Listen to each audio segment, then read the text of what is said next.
আসলে একটা রাজনৈতিক দল নিষিদ্ধ করলেই নিষিদ্ধ হয়ে যায় না।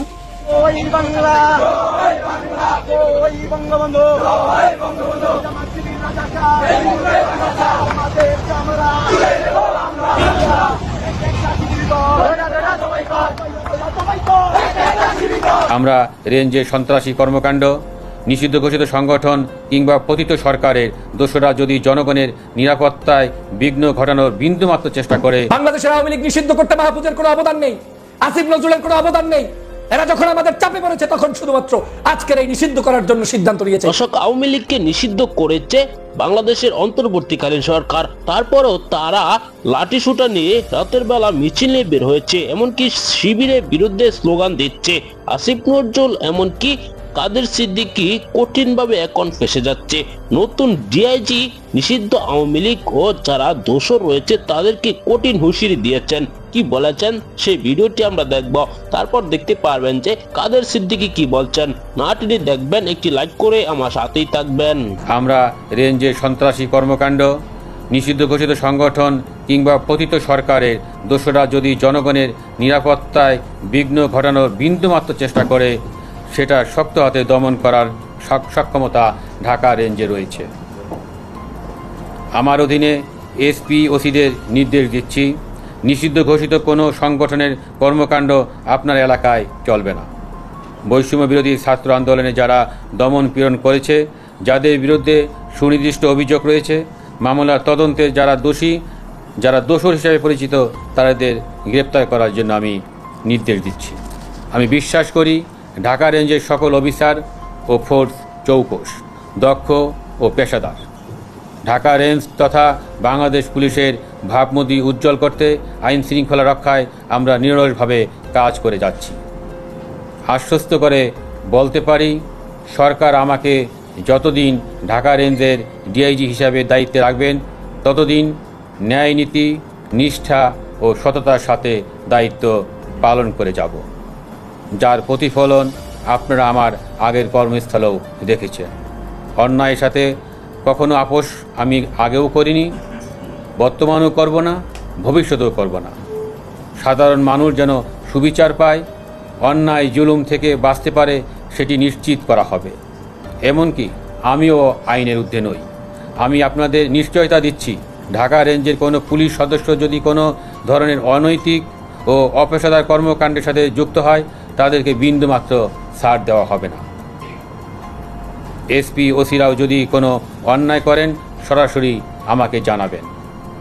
যদি প্রমাণিত হয়, আমি তাদের বিরুদ্ধে বিভাগীয় ব্যবস্থা নেওয়ার জন্য ঊর্ধ্বতন কর্তৃপক্ষের কাছে আবেদন করব। এই লক্ষ্যে ঢাকা রেঞ্জ পুলিশের প্রতিটি থানা, ফাঁড়ি, camp, circle office, SP office এবং আমার অফিসেও অভিযোগ বক্স স্থাপন করা হবে।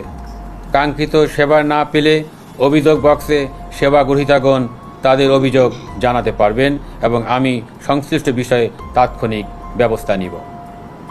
প্রিয় ঢাকা রেঞ্জবাসী, আপনাদের দায়ের করা জিডি, অভিযোগ, মামলা আমি নিজে মনিটরিং করব। একটি দক্ষ টিম দ্বারা প্রত্যেকটি জিডি, অভিযোগ, মামলা সুনিপুণভাবে মনিটরিং করা হবে। ঢাকা রেঞ্জের আওতাধীন ৯৮টি থানার সিসিটিভি সংবলিত মনিটরিং সেন্টার স্থাপন করা হয়েছে। আমি নিজে মনিটরিং সেন্টারে থানায় সেবা গ্রহীতাদের এবং ভুক্তভোগীদের সাথে ভিডিও কলে সরাসরি কথা বলবো, যাতে একজন ভুক্তভোগীও থানায় এসে সর্বোচ্চ সেবাটি পেতে পারে। ঢাকা রেঞ্জের প্রতিটি থানাকে বাংলাদেশ পুলিশের রোল মডেল থানা হিসাবে গড়ে তুলতে চাই। গণঅভ্যুত্থানে দায়েরকৃত মামলা নিবিড়ভাবে মনিটরিংয়ের জন্য ডিআইজি অফিসে একটি বিশেষ মনিটরিং সেল খোলা হবে। মনিটরিং সেলে আমি প্রত্যেকটি মামলার বাদী, ভুক্তভোগী, গণঅভ্যুত্থানের শহীদ ও আহত পরিবারের সদস্যদের সাথে কথা বলবো এবং আইন অনুযায়ী ব্যবস্থা গ্রহণ করব। প্রিয় সাংবাদিক ভাই ও বোনেরা এবং আমার প্রিয় ঢাকা রেঞ্জবাসী, আপনাদের প্রতি অনুরোধ, কোনো ধরনের অপরাধমূলক কাজে অংশ নেবেন না। যে যে জেলায় অবস্থান করছেন সবাই আইন ও বিধি মেনে চলুন। আমরা আপনাদের সেবার জন্য পাশে আছি। একই সাথে আমরাও আপনাদের সহযোগিতা কামনা করছি। আমাদের উপর আস্থা রাখুন, আমরা জনগণের সর্বোচ্চ পেশাদারিত্ব দিয়ে ঢাকা রেঞ্জের আওতাধীন 13টি জেলায় আইন শৃঙ্খলা রক্ষায় চেষ্টা করে যাব। আপনারা নিশ্চয় অবগত আছেন, আমি যখন ডিএমপিতে ছিলাম তখন ছিনতাইকারী সন্ত্রাসী কর্মকাণ্ডের সাথে যারা জড়িত ছিল তাদেরকে আমরা শক্ত হাতে প্রতিহত করেছি এবং আমি ঢাকা রেঞ্জের দায়িত্ব গ্রহণ করার পরে আপনাদের আশ্বস্ত করতে চাই যে আমিও সেই পদক্ষেপ নিব এবং আমার সাথে যারা চৌকুশ সম্পন্ন কর্মকর্তা সদস্য রয়েছেন তারাও এ কাজে সহযোগিতা করবে। আমরা যারা আইনের আওতায় আসবে, যারা নিষিদ্ধ সংগঠনের সাথে নিষিদ্ধ কার্যকলাপের সাথে জড়িত, তাদেরকে সবাইকে আমরা আইনের আওতায় নিয়ে আসবো। এক্ষেত্রে কাউকে বিন্দুমাত্র ছাড় দেওয়া হবে। আসলে একটা রাজনৈতিক দল নিষিদ্ধ করলেই নিষিদ্ধ হয়ে যায় না, আর জনগণ যদি, পাবলিক যদি তার থেকে মুখ ফিরিয়ে নেয়, তাকে অনুমোদন দিলেও সে দল দাঁড়াতে পারে না। এখন একটা বৈরী হাওয়া বইছে, কিন্তু একটা জিনিস বুঝতে হবে, বলতে হবে, শেখ হাসিনার দল আর মৌলানা ভাসানীর তৈরি করা দল, বঙ্গবন্ধু লালন পালন করা দল, যে দল বাংলাদেশের স্বাধীনতা এনেছে, সেই হুজুর মৌলানা ভাসানী, বঙ্গবন্ধু শেখ মুজিবের দল আওয়ামী লীগ প্রচুর পাতার পানি না। এটা সিদ্ধ হবে না নিষিদ্ধ হবে, এটা রায় দেওয়ার মালিক হচ্ছে জনগণ, পাবলিক।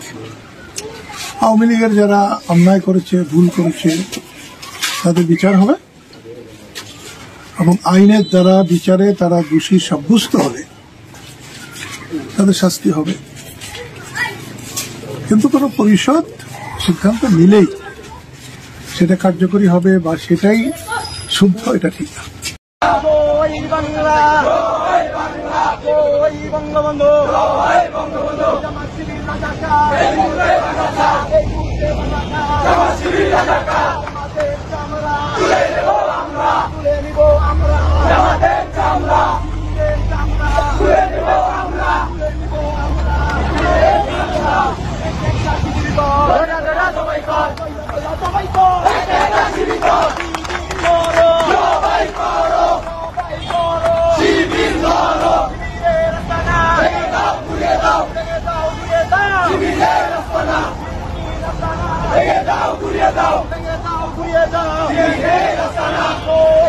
প্রিয় দর্শক, আপনারা জানেন বাংলাদেশের অন্তর্বর্তীকালীন সরকার রীতিমতো এখন আওয়ামী লীগকে নিষিদ্ধ করে দিয়েছে।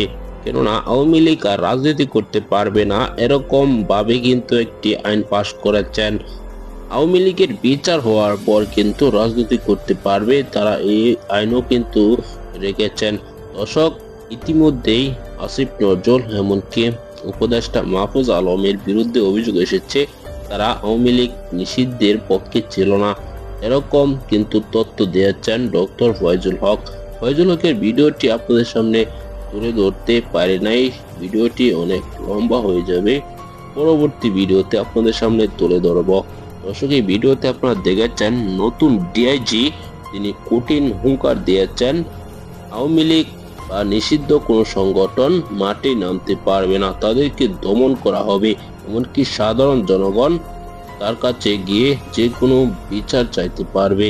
দর্শক, এরকম ডিআইজির বক্তব্য কিন্তু আমরা অতীতে কোনোদিন দেখিনি। দর্শক, ভালো লাগলে অবশ্যই লাইক করে দিবেন।